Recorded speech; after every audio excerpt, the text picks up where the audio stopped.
सो जितनी भी हमारी डेली लाइफ की चीजें हैं जिसमें हम मटेरियल्स यूज करते हैं, जो भी हमारी बेसिक नीड के मटेरियल्स हैं, उनमें आपने देखा है कि बहुत सारी ऐसी चीजें हैं जिनको हम बार बार यूज कर सकते हैं, जिनको मतलब खत्म करना काइंड ऑफ इम्पॉसिबल है। जैसे सनलाइट है, एयर है, इनको हम यूज करते रहते हैं और वो रीन्यू होती रहती हैं। करेक्ट। इसी तरह से कुछ ऐसी चीजें होती हैं जो हम नेचर से लेते हैं लेकिन उनको हम रीन्यू नहीं कर सकते। सो इस टाइप से कैटेगराइजेशन अगर हम मटेरियल्स का करें तो हमारी लाइफ में जो नेचुरल रिसोर्सेज हैं वो दो टाइप के हैं, एक इन एग्जॉस्टिबल और एक एग्जॉस्टिबल। इन एग्जॉस्टिबल वो मटेरियल होते हैं जिनको हम खत्म नहीं कर सकते, मीन्स उनको यूज करते रहते हैं। एग्जॉस्टिबल वो होते हैं जिनको अगर हम ज्यादा यूज करेंगे तो वो खत्म हो जाएंगे। We use various materials for our basic needs, some of them are found in nature and some have been made by human efforts. All things which are obtained from nature they are called natural resources. ये आपको पता है। Natural resources में हमारे पास दो type के resources होते हैं, जैसा कि स्क्रीन पर आपको दिख रहा है। एक इन एग्जॉस्टिबल होता है, एग्जॉस्ट मीन्स होता है किसी चीज को कंज्यूम कर लेना, खत्म कर देना। तो एक होता है इन एग्जॉस्टिबल और एक होता है एग्जॉस्टिबल। एग्जॉस्टिबल में भी रिन्यूएबल होता है, नॉन रिन्यूएबल होता है, मींस किसी चीज को हम यूज करके फिर उसको दोबारा से बना सकते हैं या दोबारा यूज कर सकते हैं, और कुछ ऐसी चीजें होती हैं जिनको हम दोबारा यूज या दोबारा बनाया नहीं जा सकता है। तो सबसे पहले इन एग्जॉस्टिबल रिसोर्सेज के बारे में बात करें तो these resources are present in unlimited quantity in nature and are not likely to be exhausted by human activities. हम जितना भी सनलाइट को यूज करें वो खत्म नहीं होती है ना। ऐसा नहीं है कि हमने किसी एक दिन में बहुत ज्यादा सनलाइट यूज कर ली किसी वर्क में तो वो खत्म हो जाएगी। नो, वो जितनी आ रही है सनलाइट वो आती रहेगी। उस पर हमारा कंट्रोल नहीं है, उसके खत्म होने या ना होने में हमारा कंट्रोल नहीं है। उसको आप ज्यादा यूज करोगे तो वो खत्म नहीं होगी, आप कम यूज करोगे तो वो रिजर्व नहीं होगी। वो जितनी आ रही है उतनी आनी ही आनी है। एग्जॉस्टेबल रिसोर्सेज में ऐसे रिसोर्सेज जो हमारे नेचर में पाए जाते हैं और जिनको हम यूज करेंगे तो वो खत्म हो सकते हैं, जैसे फॉरेस्ट्स हैं, वाइल्ड लाइफ है, मिनरल्स हैं, कोल है, पेट्रोलियम है, नेचुरल गैसेस हैं। इनको हम जितना ज्यादा यूज करेंगे ये उतने जल्दी खत्म होते चले जाएंगे। They are in limited quantity. Correct. ऐसा नहीं है कि ये बहुत ज्यादा प्रेजेंट हैं और इनको यूज करने से इनकी क्वांटिटी पे कोई फर्क नहीं पड़ेगा।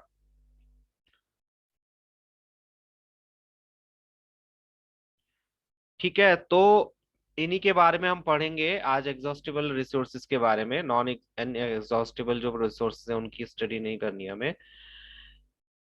सो फॉसिल फ्यूल्स पर आते हैं सबसे पहले, जो पूरे वर्ल्ड की एक प्रॉब्लम है। फॉसिल फ्यूल्स जिनको हम यूज करते हैं एज अ फ्यूल और जिनके खत्म होने की संभावना बहुत बहुत बहुत ज्यादा है इन नियर बाय फ्यूचर। आप देखते हो कि आप जितने भी फॉसिल फ्यूल्स यूज करते हो वो उनके रेट्स अप होते जा रहे हैं और उनके जो सोर्सेज हैं वो भी लिमिटेड हैं। ऐसा नहीं है कि कहीं पर भी आप उनको यस नेचर से ले सकते हो। Yes, natural resources like coal, petroleum and natural gases, these are formed from the dead remains of living organism, जिनको फॉसिल्स बोलते हैं। ये जितनी भी चीजें हैं जो हमारे फ्यूल्स हैं ये dead organism, whether they are forest और एनिमल्स, उनके जो डेड रिमेन्स थे उनके दबने से बने हैं। In some certain conditions, temperature and pressure, उससे ये बने हैं। So these are all known as fossil fuels. Fossil का आपको मतलब पता है? फॉसिल का हिंदी वर्ड एग्जैक्टली मुझे नहीं पता। फॉसिल्स होते हैं जो दबे हुए होते हैं और जो बहुत सालों तक मीन्स दबे रहते हैं, फिर उनको निकाला जाता है। जैसे आपने देखा होगा, अगर आपको हिस्ट्री में थोड़ा सा इंटरेस्ट है, डायनासोर्स के फॉसिल्स मिलते हैं, है ना। और बाकी जो पुरानी हमारी सभ्यता है, सिविलाइजेशंस हैं, उनके फॉसिल्स मिलते हैं। तो वो फॉसिल्स किस लिए कहलाते हैं? क्योंकि बहुत सालों तक वो दबे रहे और उस कंडीशन में भी वो सेव्ड रहे। सो यहाँ पर आपको तीन टाइप के फॉसिल्स दिख रहे हैं, कोल, पेट्रोलियम एंड नेचुरल गैस। इनकी स्टडी हम करेंगे, इनके बारे में थोड़ा जानेंगे कि कोल क्या है। कोल के बारे में आप देखा होगा आप लोगों ने प्रोबेबली। हालांकि अब ये ज्यादा यूज नहीं होता है, घरों में नहीं होता है, पहले ये घरों में बहुत यूज होता था। पेट्रोलियम के बारे में तो आप जानते ही हो, रोजाना न्यूज में भी देखते होगे, और अपने घर के व्हीकल्स में भी आप इससे इसके जो प्रोडक्ट्स हैं उनको यूज करते होगे। नेचुरल गैस को भी आप लोग जानते हो, मोस्टली पाइपलाइन जिनके भी घर में नेचुरल गैसेस है वो नेचुरल गैस होती है। एंड जो सीएनजी होता है वो भी नेचुरल गैस ही होता है। तो लेट्स स्टडी अबाउट दैम। पहले हम कोल के बारे में पढ़ते हैं, तो कोल की स्टोरी ये आपके कोर्स में है, कोल की स्टोरी। तो थोड़ा सा, इतना ज्यादा डीप नहीं, लेकिन थोड़ी स्टोरी आपको पता होनी चाहिए कि कोल एक्चुअली बना कैसे। तो यहाँ पर आपकी स्क्रीन पर दिया हुआ है, about 300 million years ago the earth had dense forest. बच्चे, diesel is a petroleum product. Diesel, kerosene, ये सब पेट्रोलियम प्रोडक्ट हैं, ठीक है। तो वो सब किससे बनते हैं? पेट्रोलियम से ही बनते हैं। इसीलिए हम, डीजल भी फ्यूल होता है बट वो पेट्रोलियम से ही बनता है। ये जितने भी आप आपके नाम आएंगे दिमाग में, डीजल, कैरोसिन, पेट्रोल, ये सब इसी से बनते हैं। पेट्रोलियम, क्रूड ऑयल जो होता है, इसको हम पेट्रोलियम ही बोलते हैं, ठीक है। वो अलग से डीजल ऐसे नहीं निकलता। इफ यू आर थिंकिंग कि डीजल के अलग से ओर्स होते हैं या फिर कोई उनको अलग जगह से वेल से निकाला जाता है, नहीं, डीजल्स बनाया जाता है इससे सेग्रीगेट करके। ये हमने पढ़ा था, इफ यू रिमेम्बर, एक चैप्टर में, कि हम जब क्रूड ऑयल को अलग अलग टेम्परेचर पर गर्म करते हैं और फिर उसे ठंडा करते हैं तो उससे हमें डिफरेंट डिफरेंट पेट्रोकेमिकल्स मिलते हैं, जिसमें डीजल भी होता है, कैरोसिन भी होता है, पैराफेक्सिन वैक्स भी होती है ना, और और भी बहुत सारी चीजें होती हैं। तो हम कलेक्टिवली इनको पेट्रोलियम ही बोलते हैं। सो अबाउट 300 मिलियन ईयर्स अगो की ये बात बताने की, बहुत डेंस फॉरेस्ट थे हमारी अर्थ पर, जो कि नेचुरल प्रोसेस की वजह से, जैसे फ्लडिंग हुआ या और दूसरे कुछ फैक्टर्स हुए जिनकी वजह से वो पेड़ या वो फॉरेस्ट दब गए मिट्टी के नीचे। और मिट्टी के नीचे दबे रहने से वो कंप्रेस हो गए। कंप्रेस होने की वजह से उनका टेम्परेचर जो था वो रोज हुआ उनके आसपास का, और वो धीरे धीरे करके नीचे दबते चले गए। देख सकते हो आपकी कोल माइन है ये दिखाई हुई, इसमें कितना नीचे ये कोल का एक, यस, और है, और यहाँ से कोल को निकाला जाता है। तो माइन है, सॉरी, नॉट ओर। सो इस माइन ये माइन अर्थ के बहुत नीचे होते हैं। इनको निकालने के लिए वेदर वो या तो सुरंगें बनाते हैं जिसमें फिर लोगों को लगाया जाता है, वो तब तक खोदते हैं जब तक कि वो उस सोर्स तक पहुंच नहीं जाते, या फिर इस तरह से एक बड़ा गड्ढा टाइप बनाया जाता है, इसको भी माइन ही बोलते हैं। ये ओपन होता है, इसमें थोड़ा सा लाइफ के बचने की चांसेस होते हैं। जो गुफा वाला मैंने बताया आपको, केव के टनल लाइक जो माइंस होती हैं, उसमें थोड़ा सा लोगों की जान को ज्यादा खतरा रहता है। कई बार पानी भर जाता है या फिर उसमें गैसेस ऐसी आ जाती हैं जो लोगों को हार्म पहुंचाती हैं। तो इस तरह से डीपर डीपर वो होते चले गए, और हाई प्रेशर और हाई टेम्परेचर की वजह से जो डेड प्लांट थे वो स्लोली कोल में कन्वर्ट हो गए। कोई भी ऐसी चीज होगी, जैसे आप किसी लकड़ी को चाहो तो ट्राई करके देख सकते हो। आप किसी लकड़ी को, एक बहुत ही हार्ड लकड़ी को किसी गमले में दबा देना जिसमें पानी ज्यादा ना जाता हो, आई मीन उसका टेम्परेचर थोड़ा हाई ही रहे, और उस लकड़ी को आप अगर 1-2 साल बाद देखोगे तो वो थोड़ी ब्लैकिश हो जाएगी। तो इसी तरह से ये जो कोल था ये 1000 ईयर्स से वहां पर पड़ा रहा। कोल नहीं, सॉरी, लकड़ियां या फॉरेस्ट दबे रहे, जिसमें कि टेम्परेचर की वजह से और प्रेशर की वजह से, ऑल्सो प्रेशर भी इसमें बहुत ज्यादा रोल प्ले करता है। तो प्रेशर की वजह से ये क्या बन गए? कोल बन गए। तो इन ये कोल ऐसा नहीं है कि कहीं पर भी आपको मिल जाएंगे, आप अपने घर की मिट्टी खोदोगे तो वहां मिल जाएंगे, नहीं। इनके कोई स्पेसिफिक प्लेसेस हैं जहां पर ये फॉरेस्ट हुए होंगे, उसी फॉरेस्ट के दबने से ये कोल बना है, तो ऑब्वियसली ये मिलेंगे भी वहीं पर। तो कोल की मोस्टली जो यहाँ पर इंडिया में है, धनबाद मींस बिहार साइड में, छत्तीसगढ़ साइड में है, इनकी जो माइंस है, बहुत ज्यादा माइंस है उधर की साइड। तो वहां पर इसका मतलब ये इससे पता चलता है कि वहां पर वो डेंस फॉरेस्ट हुआ करते होंगे। यहाँ पर आपको दिख रहा है कि ये फॉरेस्ट है, ये दबे होंगे और हीट और प्रेशर की वजह से कोल बन गए होंगे। सो ये तो छोटी सी स्टोरी है कि कोल बने कैसे। अब कोल होता क्या है? It is a hard as stone as in black and is black in colour. किस किसने देखा है कोल? जो कोयला होता है वो किस किसने देखा है?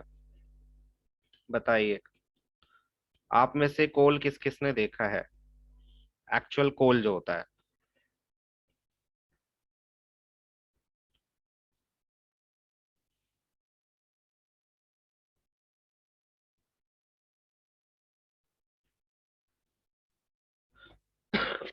ओके, यस हो सकता है। वैसे हर एरिया में एक कोल की स्टोर होता है, कोल्ड स्टोर होता है, नॉट कोल्ड स्टोर। यस, तंदूर में यूज होता है काव्यांश, करेक्ट। तंदूर के आप देखोगे तो तंदूर में मोस्टली इसको यूज किया जाता है। और आयरन में भी यूज होता है। यस, आयरन में जो हम यूज करते हैं वो एक्चुअली में प्रॉपर कोल नहीं होता, वो बनाया हुआ कोल होता है। लकड़ी से बनाया जाता है, बहुत हल्का होता है वो। एक्चुअल कोल से थोड़ा सा लाइटर होता है। But yes, that is also a coal. So black colour का होता है। आप देखोगे आयरन वाली जो आंटी या अंकल होते हैं, उनकी आयरन में जो ब्लैक कलर का सब्सटेंस होता है, जो तंदूर होता है उसमें यूज होता है। कई बार इसको लोग फूड में स्मोकी फ्लेवर लाने के लिए भी यूज करते हैं। सो डिफरेंट डिफरेंट यूजेस इसके होते हैं। पहले घरों में ये बहुत पाया जाता था, क्योंकि तब जब गैसेस नहीं थी तो इसी पर खाना बनाया जाता था। अंगीठी जिसको बोलते हैं, उसको यूज किया जाता था। और उसमें yes, charcoal, that is charcoal.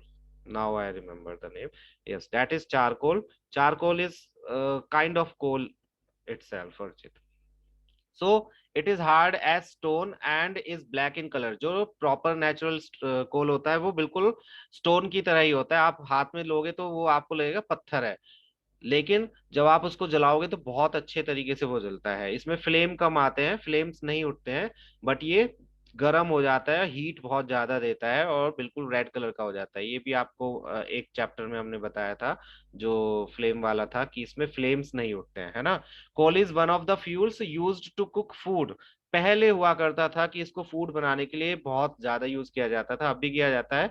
जब भी कहीं पर ऐसी जगह जहाँ तंदूर लगते हैं या फिर ज्यादा क्वांटिटी में फूड बनाया जाता है, या जहाँ पर गैसेस अवेलेबल नहीं है, इलेक्ट्रिसिटी नहीं है, वहां पर अभी इसका यूज किया जाता है। Earlier it was used in railway engine. Rail के इंजन आपने देखे होंगे जिनको छुक छुक गाड़ी बोलते हैं, उनके जो इंजन जिसमें से बहुत ज्यादा धुआं निकलता था, वो भी कोल से ही चलते थे। वो इसी वजह से कोल से चलते थे, क्योंकि कोल से बहुत ज्यादा हीट प्रोड्यूस होती है, हीट से फिर स्टीम बनाई जाती थी और स्टीम से वो इंजन चलते थे। सो स्टीम इंजन जितने भी होते थे, it's not stream, it's steam engine, produce steam to run the engine. उसमें भी इसका यूज हुआ करता था, अब तो स्टीम इंजन नहीं होते हैं। It is also use in thermal power plants. इस ये अभी भी यूज होते हैं थर्मल पावर प्लांट्स में इलेक्ट्रिसिटी बनाने के लिए। इलेक्ट्रिसिटी भी इनसे ऐसे ही बनती है, कोल से पहले स्टीम प्रोड्यूस की जाती है, स्टीम से फिर टरबाइंस घूमते हैं, टरबाइंस घूमते हैं प्रेशर से, तो उससे फिर इलेक्ट्रिसिटी जनरेट होती है। Coal is also use as a fuel in various industries. Industries में इसको किस लिए यूज किया जाता है, सेम पर्पस, हीट प्रोड्यूस करने के लिए, means as a fuel. As coal contains mainly carbon, ये कार्बन ही होता है, तो slow process of conversion of dead vegetation into coal is called carbonization. No बच्चे, रोड रोड को बनाने में यस कोल का एक सब्सटेंस होता है, उसको यूज किया जाता है, नॉट एग्जैक्टली कोल। कोल को गर्म करके उसमें से टार निकाला जाता है इसका, that is used in making road. अभी उसके बारे में भी हम पढ़ेंगे। सो ये याद रखना कि कोल बनाने का जितना भी प्रोसेस हो, कोल बनने का जो भी प्रोसेस होता है, उसको हम कार्बनाइजेशन बोलते हैं, क्योंकि कोल एक कार्बन का ही सब्सटेंस बोल सकते हो, या कार्बन का ही एक रूप है। डायमंड भी बताया ना कि कोल से ही बनता है, या coal and diamond are same, means carbon के ही कंपोनेंट होते हैं। सबको पता है ये चीज या नहीं?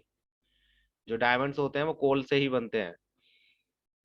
ओके, जो डायमंड्स होते हैं वो कोल की ही माइंस में मिलते हैं, क्योंकि ओके, जो कोल होता है जब उसको बहुत ज्यादा प्रेशर, जब वो बहुत ज्यादा प्रेशर में रहता है कोल भी, तो वो धीरे धीरे डायमंड में कन्वर्ट हो जाता है। बट इसका मतलब ये नहीं आप कोल को दबा के रख दोगे वो डायमंड बन जाएगा। बहुत अलग अलग सिचुएशंस होती हैं, दोनों ही कार्बन के कंपोनेंट होते हैं। तो कोल एंड डायमंड आर सेम। कोयला और डायमंड एक तरह से सेम ही चीज है, लेकिन डायमंड एक कोल का और भी ज्यादा प्रेशराइज्ड कह सकते हो फॉर्म है, कि जब कोल के ऊपर और भी ज्यादा प्रेशर पड़ा तो उससे वो डायमंड बन जाता है। तो ज्यादातर डायमंड्स जो होते हैं वो कोल की माइंस में ही मिलते हैं। और आई थिंक, मुझे आई एम नॉट श्योर कि इफ आई एम करेक्ट और नॉट, बट आई थिंक सबसे पहले जो डायमंड थे वो इंडिया में ही मिले थे, I guess. Not sure again. चूल्हे के अंदर जो राख बचती है बच्चे उसे रेसिड्यू बोलते हैं, date is not coal.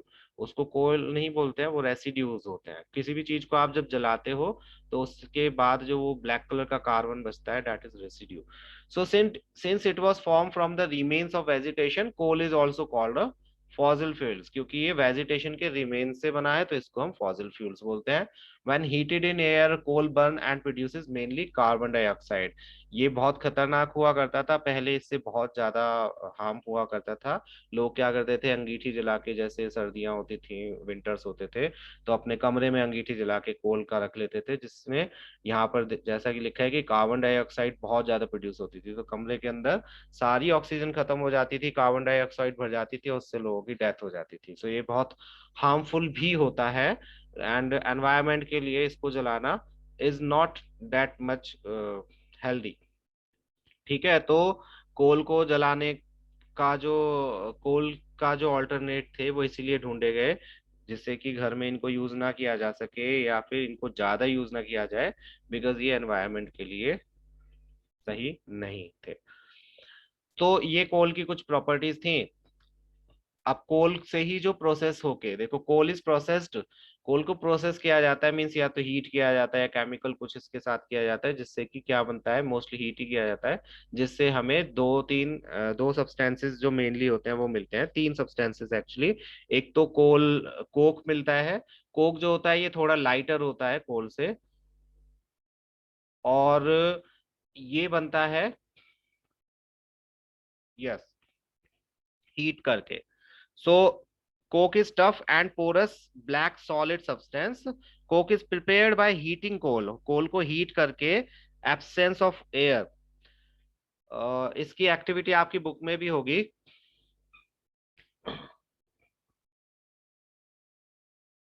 Archit, later I will tell you later. So अभी इसको सुनो। सो जब हम कोल को एयर की एब्सेंस में, यस बच्चे, हाँ, एयर की एब्सेंस में गर्म करते हैं, तो उससे हमें कोक मिलता है, और कोल टार भी मिलता है, एंड कोल गैस भी मिलता है। मींस एक ही प्रोसेस से आपको तीनों चीजें मिल जाती हैं। जब कोल को एयर की एब्सेंस में आप हीट अप करते हो तो उससे क्या क्या फॉर्म होता है, एक तो उसमें से कोल टार निकलता है, जिसको तार कोल बोलते हैं हिंदी में, इजी लैंग्वेज में, देसी लैंग्वेज में कोल तार को तार कोल बोल देते हैं। और कोक निकलता है, मींस कोक हमें मिलता है, जो टार निकलने के बाद में सब्सटेंस बचता है वो कोक होता है। और इस प्रोसेस में जो गैस बनती है उसको हम कोल गैस बोलते हैं। सो कोक क्या होता है, it is tough, porous and black substance, it is an almost pure form of carbon. ये प्योर फॉर्म है क्योंकि इसके अंदर से कोल टार भी निकल जाता है, इसमें से कोल गैस भी निकल जाती है, तो ये बिल्कुल प्योर होता है, इसके अंदर और कोई भी क्या कह सकते हैं, इम्प्योरिटीज नहीं बचती हैं। Coke is used in the manufacturing of steel and the extraction of many metals. इसका यूज किया जाता है बहुत सारी ओर्स में, इसको जलाकर, और उनको जो मेटल्स होते हैं उनके एक्सट्रैक्शन, ये आप 10th क्लास में पढ़ोगे मेटरोलॉजी में, अगर आपके कोर्स में हुई तो, कि किस तरह से इसको यूज किया जाता है, but it is widely used in those industries as well.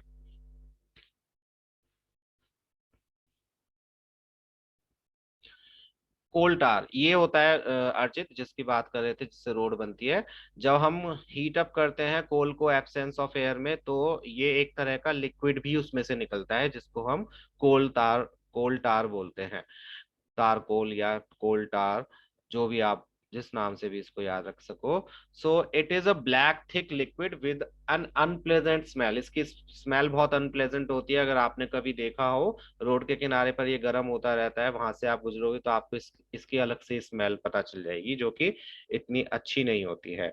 It is mixture of about 200 substances. देखो, जब कोल को गर्म करते हैं तो जितनी भी उसके अंदर इम्प्योरिटीज थी, जितने भी उसमें सब्सटेंसेस थे, वो लिक्विड फॉर्म में बाहर आ जाते हैं, जिस वजह से जो कोक होता है वो प्योर फॉर्म ऑफ कार्बन कहलाता है।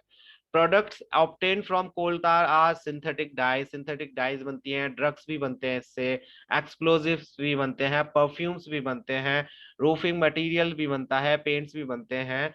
इसकी प्लेजेंट स्मेल नहीं है तो इसका मतलब ये नहीं है कि इसको डिफरेंट डिफरेंट चीजों में यूज नहीं किया जा सकता, बहुत सारी चीजों में इसको यूज किया जाता है, बहुत यूजफुल होता है ये।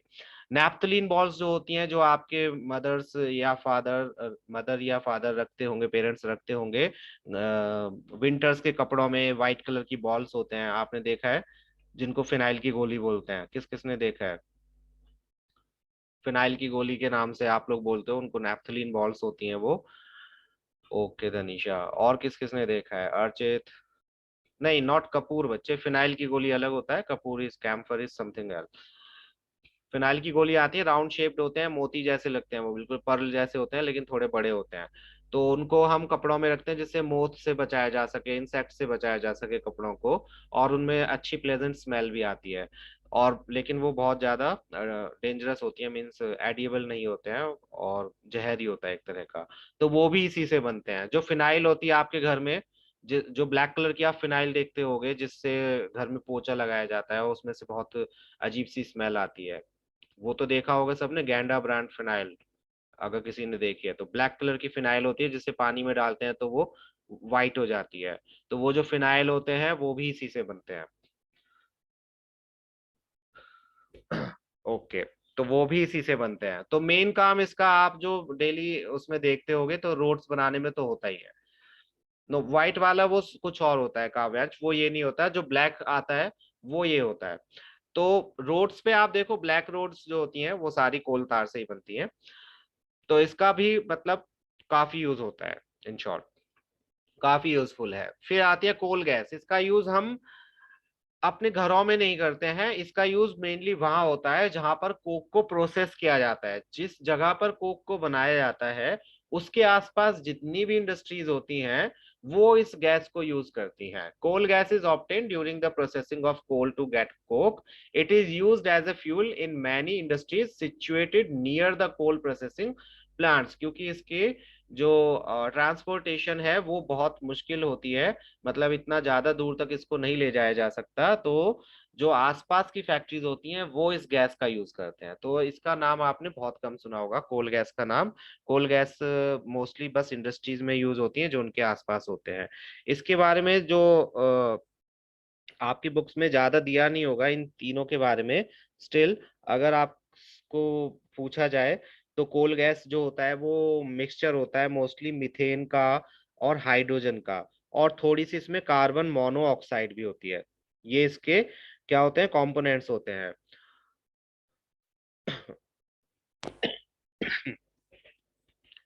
ये एक बहुत एक्सीलेंट फ्यूल होता है जिसमें बहुत ही हाई कैलोरीफिक वैल्यू होती है।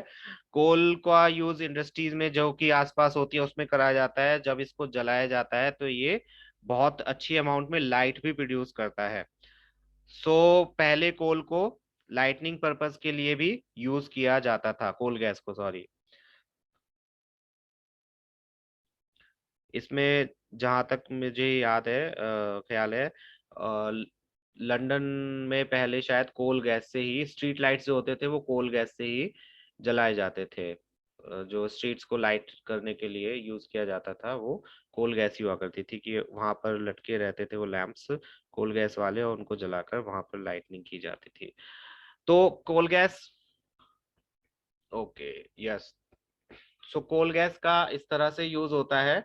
और मिलती कैसे, अगेन ये आपको याद रखना है कि कोल गैस कब मिलती है, जब हम कोल को एब्सेंस ऑफ एयर में हीट अप करते हैं। उसी से ये तीनों सब्सटेंस मिलता है, coke, coal gas and coal tar. ये तीनों चीजें कोल से हमें मिलती हैं। एंड अगर आपसे पूछा जाए which is the pure form of coal या कार्बन, तो आप क्या नाम दोगे? Coke. Coke is pure form of carbon, क्योंकि उसके अंदर से सारी इम्प्योरिटीज उसके प्रोसेसिंग में हट जाती हैं। ठीक है। सो ये तो था कोल के सब्सटेंसेस के बारे में, जो कोल के कंपोनेंट्स हैं जिस जो हमें उससे मिलते हैं। अब आते हैं पेट्रोलियम पे। सो पेट्रोलियम क्या होता है? आप देखते हो, petrol is used as a fuel in light automobile such as motorcycle, scooters and cars. Heavy motors vehicles like trucks and tractors run on diesel. Petrol and diesel are obtained from a natural resource called petroleum. ठीक है अर्चित, अब I hope अब clear हो गया होगा। Petrol and diesel दोनों ही किससे हमें मिलते हैं? पेट्रोलियम से मिलते हैं। ठीक है। पेट्रोलियम एंड पेट्रोल दोनों डिफरेंट टर्म्स हैं। Petroleum is collectively known as, collectively नाम है किस किस का, पेट्रोल एंड डीजल का, लेकिन पेट्रोल इज डिफरेंट। पेट्रोल से डीजल नहीं बनता, पेट्रोलियम से डीजल बनता है।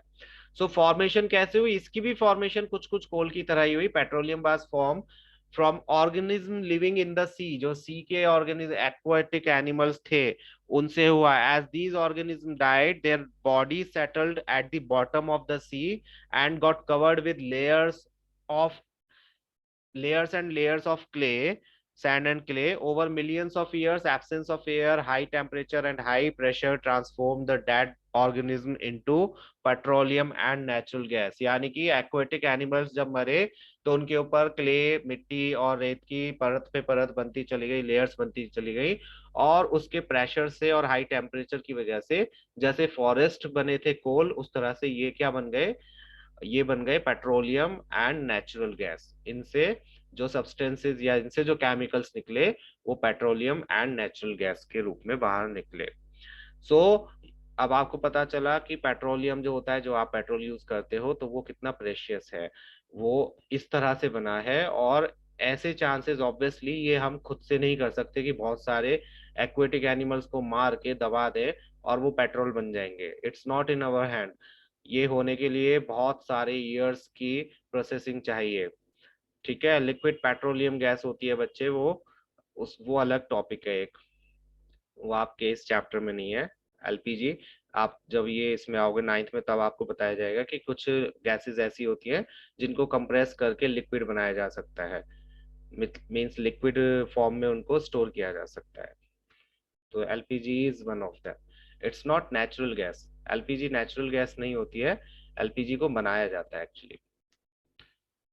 ठीक है, तो ये कुछ इस तरह का कह सकते हो आप, वेल जो होते हैं पेट्रोलियम के वो इस तरह के होते हैं कि वाटर होता है, यहाँ पर ऑयल होता है, मींस जो भी एक्वेटिक यहाँ पर थे एनिमल्स, उनमें से जो गैसेस एंड पेट्रोलियम था वो, क्योंकि वाटर से हल्का होता है तो वाटर के ऊपर यहाँ पर आ जाता है। उसके ऊपर जो छोटी सी जगह होती है, जो भी जहां तक भी ये ऑयल है उसके ऊपर अगर जगह बचे तो वहां पर गैसेस जो होती हैं वो कलेक्ट हो जाती हैं और उनको फिर इस तरह से निकाला जाता है। तेल के कुएं होते हैं, गैस के कुएं होते हैं। तेल के कुएं आपने सुना होगा नाम, बहुत तेल के कुएं वहां पर अरब में, इराक में बहुत सारे। और ऐसे ही गैस के जो रिसोर्सेज होते हैं इंडिया में भी हैं, गैस के रिसोर्सेज इंडिया में भी बहुत हैं, इसलिए गैस जो सीएनजी है वो यहाँ पर इतनी चीप है, ज़्यादा महंगी नहीं है। सो गैसेस एंड ऑयल्स के इस तरह से वेल्स होते हैं जहाँ से उनको निकाला जाता है। यूएस का ब्रांच, मिडिल ईस्ट में आपको ऑयल के बहुत ज़्यादा मिलेंगे। मिडिल ईस्ट में क्यों मिलेंगे, आप देख सकते हो मिडिल ईस्ट में बहुत सारे रेगिस्तान, मीन्स सैंडी प्लेसेस हैं। सैंडी प्लेसेस जहाँ भी होते हैं तो समझ जाओ वहां पर कभी समुद्र रहा होगा, है ना। इतनी सारी सैंड आई कहाँ से, क्योंकि वहां पर कभी ना कभी क्या थे, ओशन रहे होंगे, और ओशन थे तो वहां पर एक्वेटिक एनिमल भी रहे होंगे, एक्वेटिक एनिमल थे तो वो मरे भी होंगे, मरे होंगे तो वो दबे भी होंगे, दबे होंगे तो वहां पर फिर ये ऑयल के बहुत सारे स्टोर्स भी बने होंगे। ठीक है, तो इस वजह से मिडिल ईस्ट में बहुत ज्यादा ऑयल के कुएं मिलते हैं, बहुत ज्यादा ऑयल मिलता है, क्योंकि वहां पर कभी ओशन रहा होगा। नाउ पेट्रोलियम, पेट्रोलियम एक्चुअली होता क्या है, petroleum is a dark oily liquid. जब क्रूड ऑयल जिसको हम बोलते हैं पेट्रोलियम, वो बहुत ऑयली और बहुत थिक डार्क कलर का लिक्विड होता है। It has an unpleasant odour, बहुत ही अजीब सी स्मेल होती है इसकी।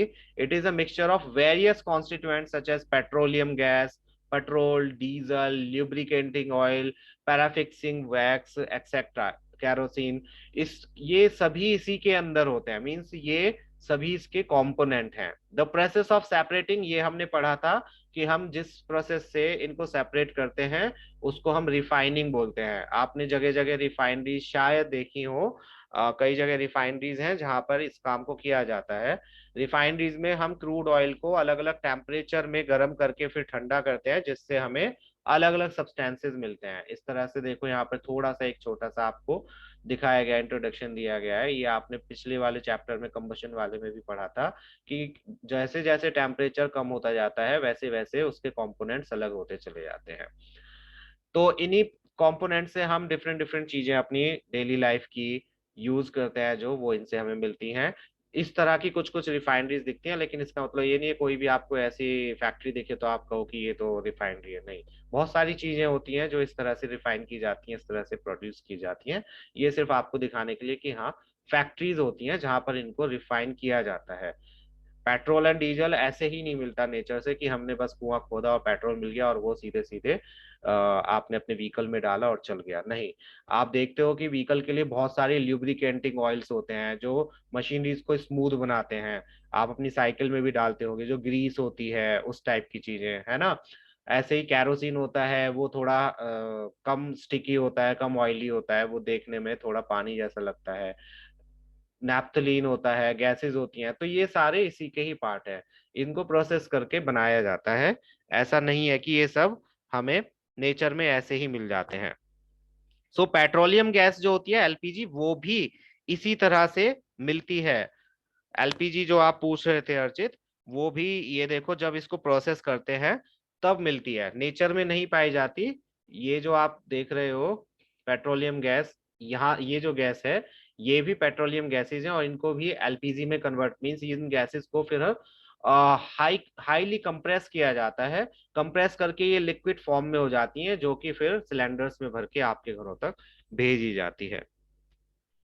तो इसको आप नेचुरल गैस नहीं बोल सकते। It's not a natural gas ये, क्योंकि प्रोसेस्ड गैस है, इसको प्रोसेस किया जाता है। ठीक है। आई होप थोड़ा सा समझ आ गया होगा कि पेट्रोलियम एलपीजी जिसके बारे में आप पूछ रहे थे वो क्या होता है। Liquefied petroleum gas. काव्यांश समझ आ गया व्हाट इज एलपीजी। आप घरों में जो सिलेंडर, रेड कलर के सिलेंडर्स आते हैं, उसमें जो गैस होती है उसको हम एलपीजी बोलते हैं। एलपीजी इसलिए बोलते हैं क्योंकि वो लिक्विड फॉर्म में होती है, गैस को बहुत ज्यादा कंप्रेस करके उसमें भरा जाता है। गैस को जब हम बहुत कंप्रेस करते हैं लो टेम्परेचर पर, तो वो क्या बन जाती है, लिक्विड बन जाती है, लिक्विड फॉर्म में हो जाती है। पेट्रोल मिलता है, पेट्रोल आप जानते हो कि किस किस में यूज होता है। कैरोसिन मिलता है, कैरोसिन मिट्टी का तेल जिसको बोलते हैं देसी लैंग्वेज में। तो मिट्टी का तेल जो होता है वो भी लैंप्स जलाने में, फ्यूल में भी यूज होता है। Stoves, gas stoves, sorry, kerosene stoves होते हैं, उनको जलाने में भी यूज होता है। डीजल भी आपको पता है कि हैवी व्हीकल्स जो होते हैं उसमें डीजल का यूज किया जाता है। ल्यूब्रिकेटिंग केटिंग ऑयल जो होते हैं, उनको स्मूथ बनाने के लिए, मशीन पार्ट्स को स्मूथ बनाने के लिए उसमें किया जाता है। ये सारे ऑयल मिक्स होते हैं, ये सारे ऑयल मिक्स, अभी यही तो बताया था बच्चे, जो पेट्रोलियम होता है वो इन्हीं का मिक्सचर होता है।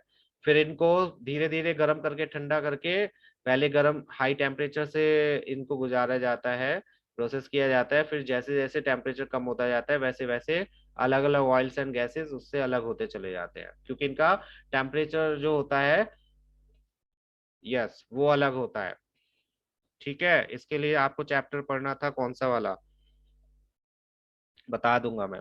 पैराफिक्सिन वैक्स होती है जिससे कैंडल्स बनती हैं, और paraffin wax, sorry, and Vaseline बनता है जिसको आप विंटर्स में अपने हाथों पे लगाते हो। ऑइंटमेंट्स बनते हैं जो आपके चोट वगैरह पे लगाने के लिए बनाए जाते हैं, जो थोड़ा सा स्टिकी सा एक सब्सटेंस होता है। मींस जो भी ऐसी चीजें होती हैं जो स्टिकी सी होती हैं वो इससे बनाई जाती हैं। वैक्स पेपर बनाया जाता है, ग्रीस भी इसी से बनाई जाती है। साथ में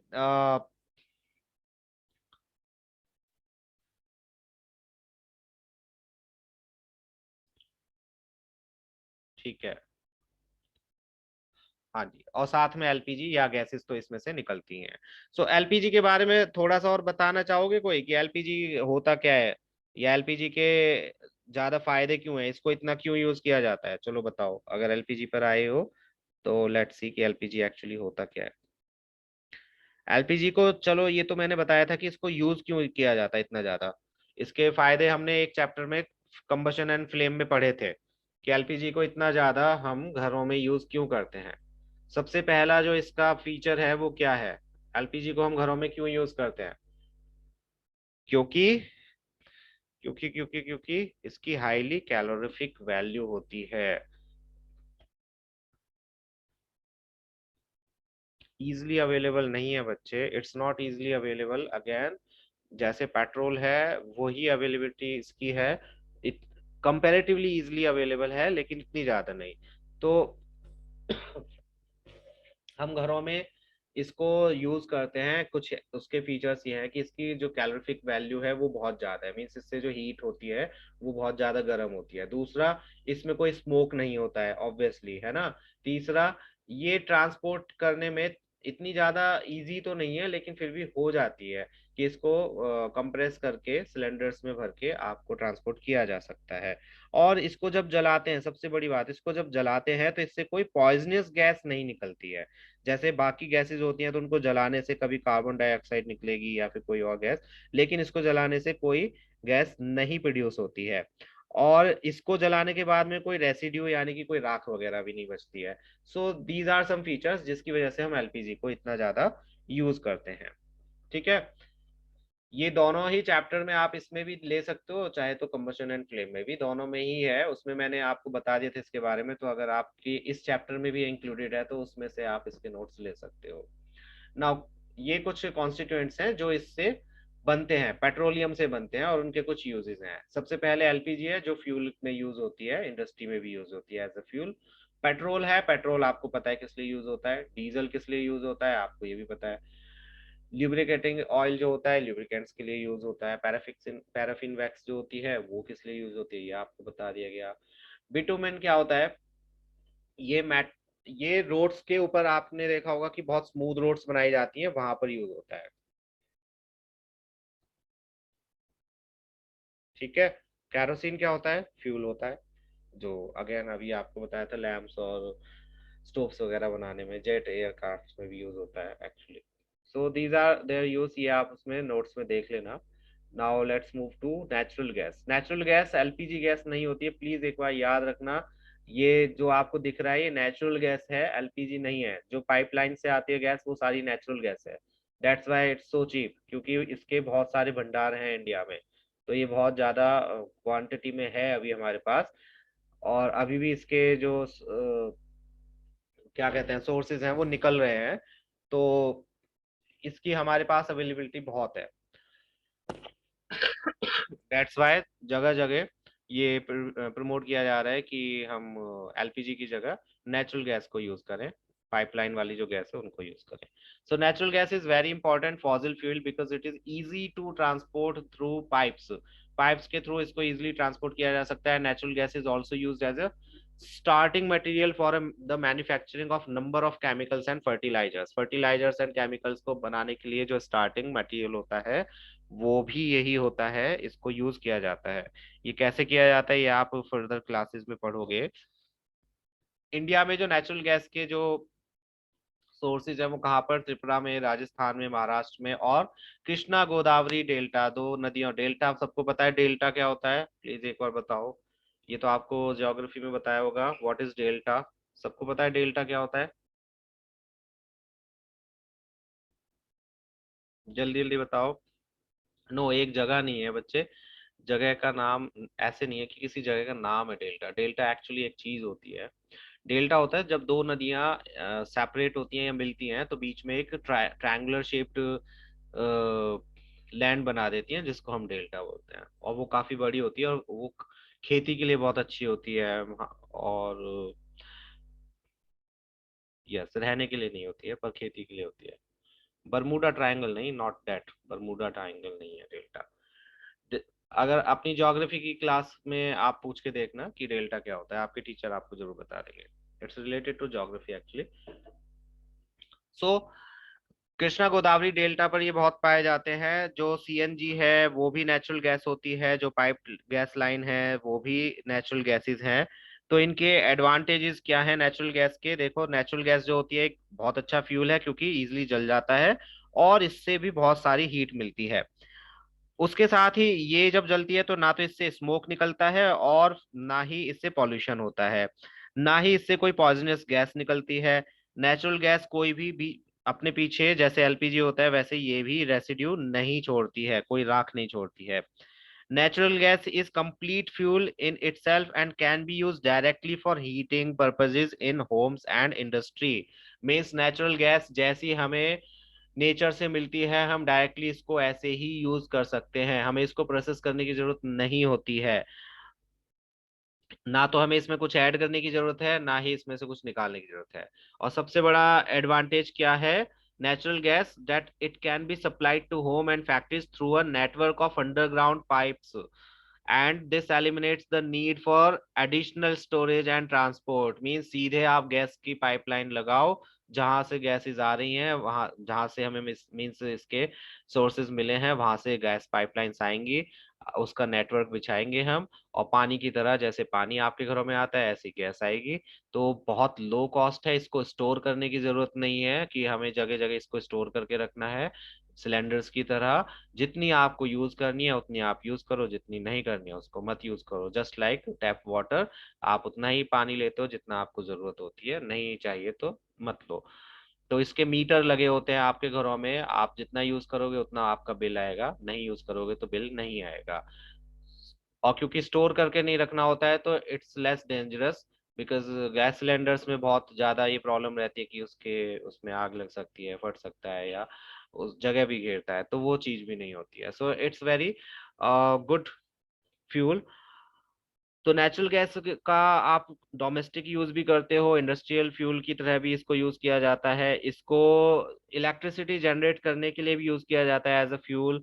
और कंप्रेस्ड नेचुरल गैस जो होती है वो सीएनजी जो होती है उसको भी हम व्हीकल्स में यूज करते हैं, आपने देखा ही हुआ है।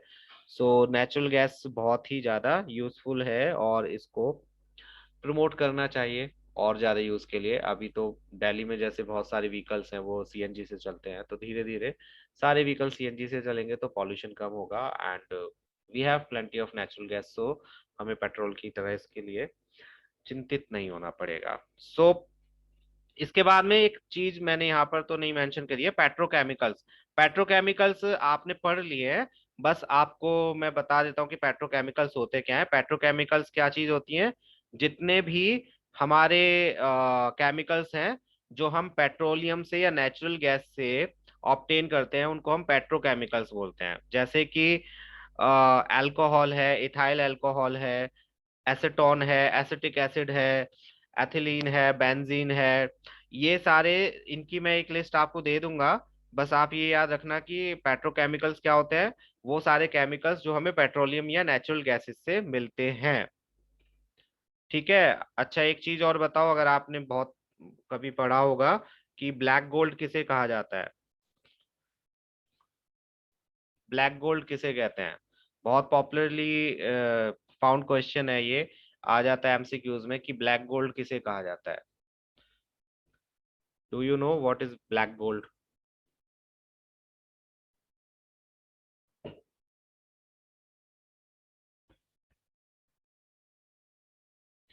ब्लैक गोल्ड, यस, पेट्रोलियम को ही ब्लैक गोल्ड कहा जाता है। जो पेट्रोलियम होता है उसे हम ब्लैक गोल्ड भी बोलते हैं, और जो कोल होता है उसको क्या बोलते हैं? Black diamond. Petroleum is black gold, coal is black diamond. So इसके बाद में मेन चीज आती है कि इनका कंजर्वेशन किया जाए। कंजर्वेशन क्यों किया जाए? क्योंकि अभी तो पेट्रोलियम है वो हमें मिल रहा है, लेकिन क्या होगा जब उसके कुएं खत्म हो जाएंगे, मीन्स वो मिलना बंद हो जाएगा। ऑब्वियसली लिमिटेड सोर्सेज हैं।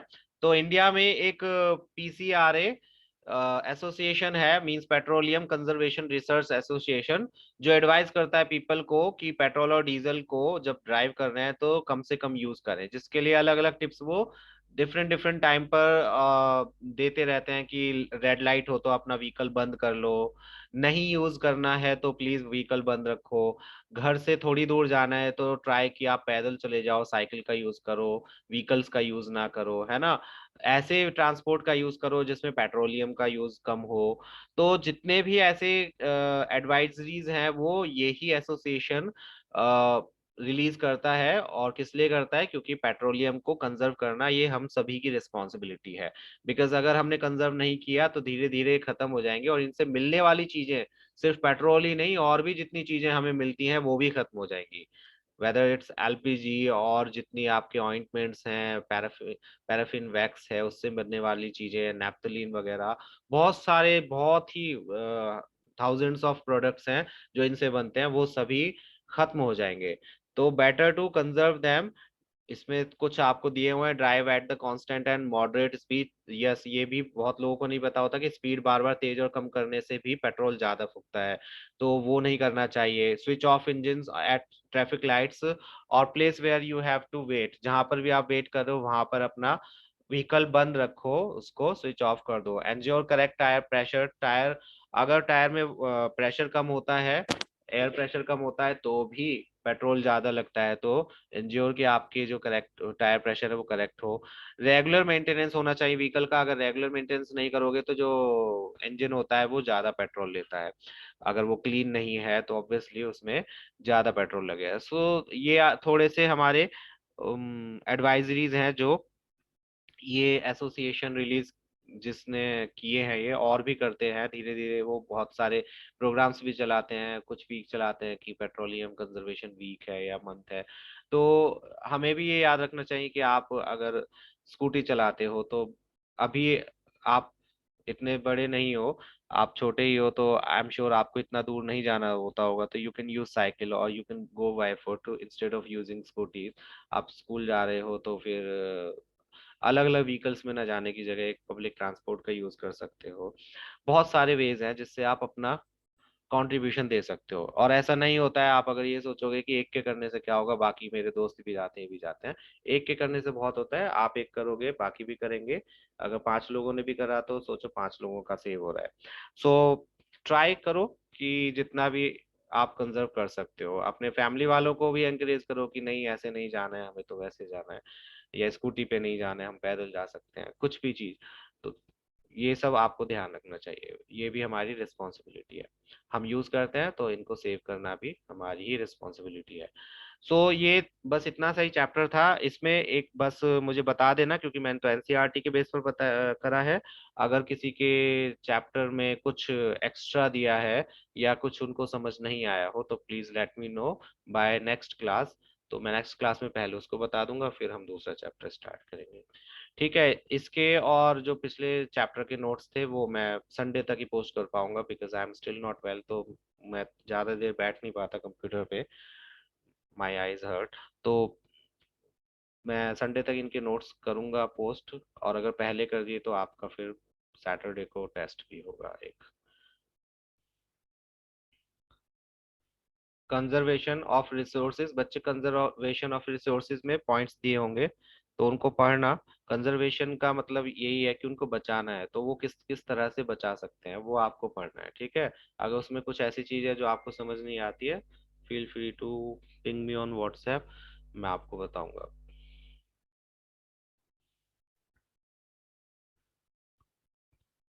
तनिषा, अभी मैंने कोई रिकॉर्डिंग अपलोड ही नहीं करे हैं, मुझे कशिका के लिए भी करना है, वही तबीयत की वजह से मैं अभी नहीं कर पा रहा हूँ, तो मैं कर दूंगा, डोंट वरी।